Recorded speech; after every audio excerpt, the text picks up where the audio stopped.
Si ces quelques câbles au fond de l'océan lâchent, l'Europe n'a plus d'Internet. On s'imagine souvent qu'Internet passe par l'espace ou par des satellites, mais environ 99% des données mondiales transitent par d'immenses câbles sous-marins. Le problème, c'est qu'ils sont menacés. En 2023, des dommages délibérés ont été causés au gazoduc sous-marin Baltic-Connector. Et en novembre 2024, un navire de renseignement russe a été surpris dans la mer d'Irlande en train de patrouiller au-dessus de câbles et d'utiliser 3 drones. S'il était en mer d'Irlande, ce n'est pas un hasard. Environ 75% de ces câbles sous-marins passent par un pays européen, l'Irlande. Géographiquement, l'Irlande elle est à la porte d'entrée des connexions entre l'Europe et les États-Unis, ce qui le rend responsable d'une grande partie de la connectivité de l'Europe. C'est aussi là-bas que dorment les serveurs de Meta, Google, Apple, qui dépendent de ces câbles sous-marins pour Internet, la communication, mais aussi pour les transactions financières, qui représentent environ 10 000 milliards de dollars par jour. Donc si un seul câble majeur est sectionné, l'économie, elle se fige. Depuis le 1er juillet 2026, c'est l'Irlande qui a pris la présidence du Conseil de l'Union européenne.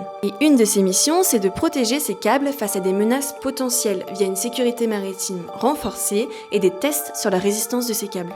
Et toi, est-ce que tu savais qu'Internet tenait à de simples fils sous l'eau ? Si tu veux en apprendre plus sur l'actualité européenne, abonne-toi à Perspecto.